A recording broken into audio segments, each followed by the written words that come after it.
CPM-ന്റെ സംസ്ഥാന നേതൃയോഗം നടന്നിരിക്കുകയാണ്. 5 ദിവസത്തെ യോഗമാണ് നടന്നുകൊണ്ടിരിക്കുന്നത്. അപ്പൊ ഇതില് കരുതപ്പെടുന്നത് കേരളത്തിലെ LDF-ന്റെ പരാജയം, കഴിഞ്ഞ പാർലമെന്റ് തെരഞ്ഞെടുപ്പിലുണ്ടായ പരാജയം വിശകലനം ചെയ്യുമെന്നാണ്. ആ വിശകലനത്തിന്റെ ശരിയായിട്ടുള്ള ഒരു വിശകലനം, ആഴത്തിലുള്ള ഒരു വിശകലനം, പഠനം ഇതിലുണ്ടാവുമോ എന്നുള്ളതാണ് കേരളം ഉറ്റുനോക്കുന്നത്. അത് ഉണ്ടാവാൻ തീരെ സാധ്യതയില്ല എന്നുള്ളതാണ് നമ്മൾ കാണുന്നത്. എന്തെന്ന് വിചാരിച്ചാൽ ഇപ്പോ ഒരു പ്രാഥമികമായിട്ടുള്ള പഠനത്തിൽ തന്നെ, ഒറ്റ നോട്ടത്തിൽ തന്നെ വ്യക്തമാവുന്ന ഒരു കാര്യം, CPM-നോടുള്ള മടുപ്പ്, നിലവിലിരിക്കുന്ന ഭരണകൂടത്തോടുള്ള മടുപ്പ്, മുഖ്യമന്ത്രിയോടുള്ള മതിപ്പില്ലായ്മ എല്ലാം വളരെ വ്യക്തമായിട്ടും സുതാര്യമായിട്ടും പ്രതിഫലിക്കുന്നു എന്നാണ് കാണുന്നത്. കണ്ണൂരിലെ പാർട്ടി ഗ്രാമങ്ങൾ ഉൾപ്പെടെ അലയടിച്ച ഒരു തരംഗമായിട്ടാണ് UDF ഇപ്പോ നിൽക്കുന്നത്. കഴിഞ്ഞ തവണ പോലെ ശബരിമലയുടെ പേരിലുള്ള ഒരു വൈകാരിക തരംഗമല്ല ഇത്, വളരെ റീസണബിൾ ആയിട്ടുള്ള ഒരു തരംഗമാണ്. എന്ന് മാത്രമല്ല, കണ്ണൂരിലെ MV ജയരാജന്റെ പരാജയം അവരുടെ മുഖത്തേറ്റ ഒരു വലിയ അടി തന്നെയാണ്. അപരാജിതനെന്നവർ കരുതിയിരുന്ന ഒരു CPM ശക്തന്റെ പരാജയം, അത് വളരെ ഉയരത്തിൽ നിന്ന് പതിക്കുമ്പോൾ ഉണ്ടാകുന്ന പരിക്കെന്ന് പറയുന്നത് വളരെ കൂടുതലാണല്ലോ. അത്ര ആഴത്തിലുള്ള ഒരു മുറിവാണ് ഉണ്ടായിരിക്കുന്നത്. ഈ ജയരാജന് മാത്രമല്ല, CPM-ന് മൊത്തത്തിലും നമ്മൾ വസ്തുനിഷ്ഠമായിട്ട് വിശകലനം ചെയ്യുമ്പോൾ. പക്ഷേ CPM അത്ര ആഴത്തിലുള്ള ഒരു വിശകലനം ഇക്കാര്യത്തിൽ നടത്തുമോ എന്നത് സംശയമാണ്. കാരണം മുഖ്യമന്ത്രിയെ വെറുപ്പിക്കുന്ന ഒരു പ്രസ്താവനയെങ്കിലും നടത്താൻ, ഇത് പ്രയോജനപ്പെടുത്താൻ, ഈ യോഗം പ്രയോജനപ്പെടുത്താൻ ആരും മുന്നോട്ട് വരികയില്ലെന്നുള്ളതാണ്. അതിന് ഭയക്കുന്നു എന്നുള്ളതാണ്. കേന്ദ്രത്തിലെ നരേന്ദ്രമോദിയെ ഏകാധിപത്യ പ്രവണതയുള്ള ആളെന്നൊക്കെ പറയുന്നു എങ്കിലും ശരിയായിട്ടുള്ള ഏകാധിപത്യ പ്രവണത എന്ന് പറയുന്നത് നമ്മൾ കേരളത്തിലെ ഭരണകൂടത്തിലാണ് കാണുന്നത്. അത് കേന്ദ്രീകൃത ജനാധിപത്യം എന്നൊക്കെ CPM പറയുമ്പോൾ അവിടെ സെക്രട്ടറിക്കാണ് പ്രാമുഖ്യം കിട്ടേണ്ടത്. സെക്രട്ടറി പറയുന്ന പോലാണ് മുഖ്യമന്ത്രി ഭരണം നടത്തേണ്ടത്. പക്ഷെ അങ്ങനെയല്ല അവിടെ സംഭവിക്കുന്നത്. മുഖ്യമന്ത്രി പറയുന്നത് പോലെ സെക്രട്ടറി കേൾക്കുന്നു എന്നുള്ളിടത്താണ് കാര്യങ്ങൾ. പോളിറ്റ് ബ്യൂറോ വരെ അങ്ങനെയായിരുന്നു. പക്ഷെ ഇപ്പോ കേന്ദ്ര പോളിറ്റ് ബ്യൂറോ അംഗങ്ങളും വരുന്നുണ്ട്. അവർ തീർച്ചയായിട്ടും ഇത് വളരെ ഗൗരവമായി കാണുന്നവരെ പരസ്യമായിട്ട് തന്നെ പറഞ്ഞും കഴിഞ്ഞു. ഇതൊരു വലിയ പരാജയമായി പോയി എന്ന് പരസ്യമായിട്ട് തന്നെ അവർ പറഞ്ഞു. സാധാരണഗതിയിൽ ഇവരൊക്കെ പറയാറുള്ളത് ഞങ്ങളുടെ മാസ് ബേസ് എങ്ങും പോയിട്ടില്ല, ഞങ്ങളുടെ വോട്ട് ഷെയർ കുറഞ്ഞിട്ടുമില്ല എന്നൊക്കെയാണ്. പക്ഷെ ഈ പ്രാവശ്യം അത് പറയാൻ പറ്റില്ലെന്ന് മാത്രമല്ല, വലിയൊരു നാണക്കേട് കൂടി ഉണ്ടായിട്ടുണ്ട്. കാരണം CPM വോട്ടുകൾ, CPM സ്ഥിരമായിട്ട് നേടിയിരുന്ന ഭൂരിപക്ഷം വോട്ടുകൾ ഇപ്പോൾ BJP-യിലേക്ക് പോയിരിക്കുന്നു. ഇതിന്റെ കാരണം അതാണ് ഞാൻ പറഞ്ഞത്, ആഴത്തിൽ പരിശോധിക്കുമ്പോൾ കേരളത്തിന്റെ മനസ്സ് മാറിയിരിക്കുന്നു എന്നുള്ളത് തന്നെയാണ്. 2 മുന്നണികളെ മാത്രം പരീക്ഷിച്ച് പോകുന്ന ആ ഒരു ഏർപ്പാട് നിർത്തലാക്കിക്കൊണ്ട് BJP-യിലേക്ക് നല്ലൊരു ശതമാനം യുക്തിപരമായിട്ട് ചിന്തിക്കുന്ന CPM-കാരുടെ വോട്ടുകൾ പോയിട്ടുണ്ട്. മനസ്സ് മാറിയിരിക്കുന്നവരുടെ. കാരണം ഇതിന് ജയ് വിളിച്ചുകൊണ്ട് നടന്നിട്ടും, മുദ്രാവാക്യം വിളിച്ചുകൊണ്ട് നടന്നിട്ടും, കൊടി ഉയർത്തിക്കൊണ്ട് നടന്നിട്ടും, പോസ്റ്ററുകൾ ഒട്ടിച്ചുകൊണ്ട് നടന്നിട്ടും യാതൊരു പ്രയോജനവുമില്ല.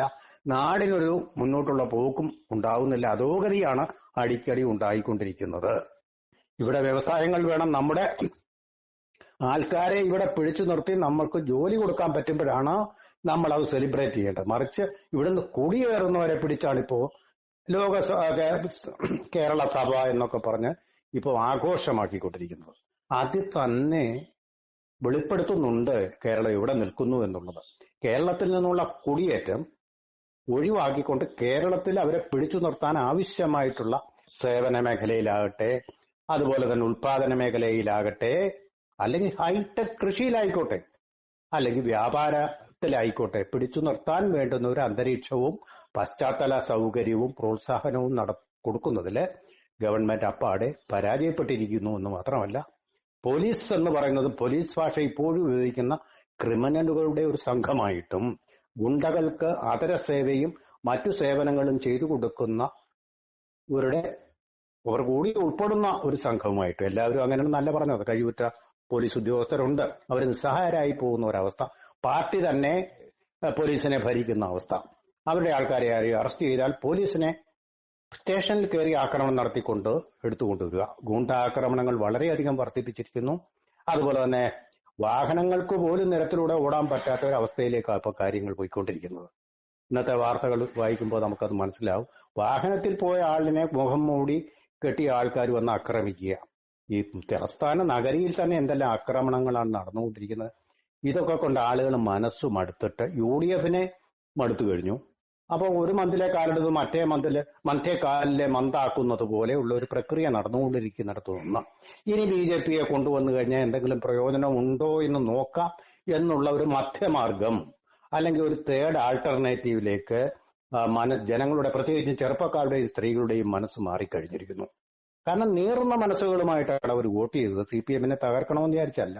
കാരണം ഞങ്ങൾ ഈ ഉഴലുന്ന ഈ ജീവിതത്തിൽ നിന്ന് ഞങ്ങൾക്കൊരു മോചനം വേണമെന്നുള്ള മനഃശാസ്ത്രപരമായ ഒരു സമീപനത്തിൽ നിന്നുണ്ടായതാണ് ഈ പരാജയം.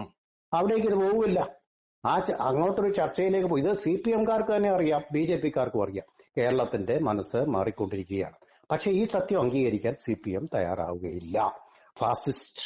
ഫാഷിസത്തെ ഞങ്ങൾ തകർക്കും, ഭരണഘടനയെ ബഹുമാനിക്കാത്ത, ജനാധിപത്യത്തെ മാനിക്കാത്ത സർക്കാരിനെ ഞങ്ങൾ താഴെ ഇറക്കും. വാസ്തവം പറഞ്ഞ ഈ രണ്ട് കാര്യങ്ങളിലും, ഭരണഘടനയിലും ജനാധിപത്യത്തിലും വിശ്വാസമില്ലാത്ത ഒരു സിദ്ധാന്തമാണ് മാർക്സിസം എന്ന് പറയുന്നത്. അത് വിശ്വസിക്കുന്നത് കേന്ദ്രീകൃത ജനാധിപത്യത്തിലും ജനകീയ ജനാധിപത്യ വിപ്ലവത്തിലുമാണ്, അല്ല ജനാധിപത്യത്തിലല്ല.